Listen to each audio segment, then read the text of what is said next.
Vote नहीं दोगे तो 5 साल तक प्रधान खुन्नस रखेगा। तुम सताए जाओगे और प्रधान के कहने पर पुलिस भी नहीं सुनेगी। चुनावी खुन्नस की दास्तान मौत के मुंह तक। लोकतंत्र में ये सबसे घातक है कि अगर आपने किसी को वोट नहीं दिया और अगर वो चुनाव में जीत गया तो फिर न सिर्फ तुम्हें वो सुविधाएं मिलने से रोकेगा बल्कि 5 साल तक प्रताड़ना के हर वो दरवाजे खोलेगा जहां से सिर्फ आह निकलेगी। आप सुनिए उन्नाव जिले के सफीपुर अंतर्गत देवगन मऊ के रहने वाले दलित परिवार का।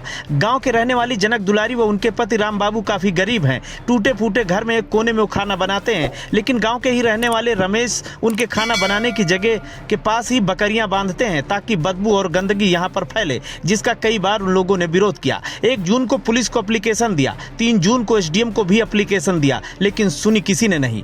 15 तारीख को इसी बात को लेकर कहा सुनी हुई, लेकिन जनक दुलारी व उनके पति राम बाबू बताते हैं जब गांव के प्रधान दिलीप मिश्रा वहां पहुंचे और उन्होंने रमेश कुमार और उनके घर वालों को उकसा दिया और उन्होंने कहा कि जनक दुलारी और उनके पति राम बाबू को मारो। फिर क्या था, हमला हो गया जिसमें जनक दुलारी की बेटी को गंभीर चोटें आई हैं, जिसको सफीपुर के अस्पताल से रेफर करके लखनऊ भेज दिया गया है। लेकिन इन सब के बीच कमाल की बात है कि सफीपुर की पुलिस ने कई दिन बीत जाने के बाद भी एफआईआर नहीं लिखी। पीड़ितों का कहना है कि दिलीप मिश्रा को हम लोगों ने वोट नहीं दिया था और उसी की खुन्नस प्रधान निकाल रहे हैं और हम लोगों को पिछले लंबे अरसे से सताने का काम कर रहे हैं, जिसमें रमेश कुमार तो एक मोहरा मात्र हैं। असली गुनहगार और असली खेल तो प्रधान दिलीप मिश्रा का है। दिलीप मिश्रा के कहने पर ही सफीपुर की पुलिस मामले में हाथ नहीं डाल रही है, न ही एफआईआर लिख रही है।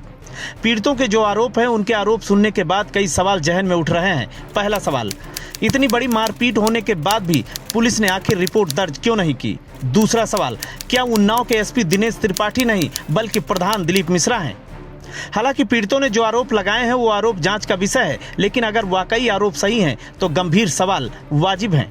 साहब, हमारे नाले का विरोध है इसलिए आया था और हमको रमेश ने मारा और उनके बच्चों ने मारा और हमारी बीवी को मारा, हमारी बिटिया को मारा। हमारी बिटिया बहुत परेशान है। मान लो यहाँ सफीपुर से वो हो गया, जवाब हो गया, अब हम लखनऊ ले गए हैं, ले जा रहे हैं। अच्छा। और प्रधान दिलीप प्रधान को हमने वोट नहीं दिया, वो इसलिए हमको लोगों को लड़ा रहा और अच्छा, मरवाया बहुत। हमारे से मारपीट हुई, झगड़ा। रमेश की पत्नी ने मेरे को बहुत मारा। 6 लोग मिल के रहे। पास पड़ोस वाले ना आ जाती तो हमारी पता नहीं क्या करती। उसके बाद हमारे सारे चोटें लगी, हमारी कोई सुनवाई नहीं किया। मेडिकल भी लेके आए, यहाँ मेरा मेडिकल भी नहीं करवाया। रिपोर्ट लेके आए, फोटो खींच के लाए, जो जितना खून बह रहा है, कोई हमारी रिपोर्ट नहीं है भाई।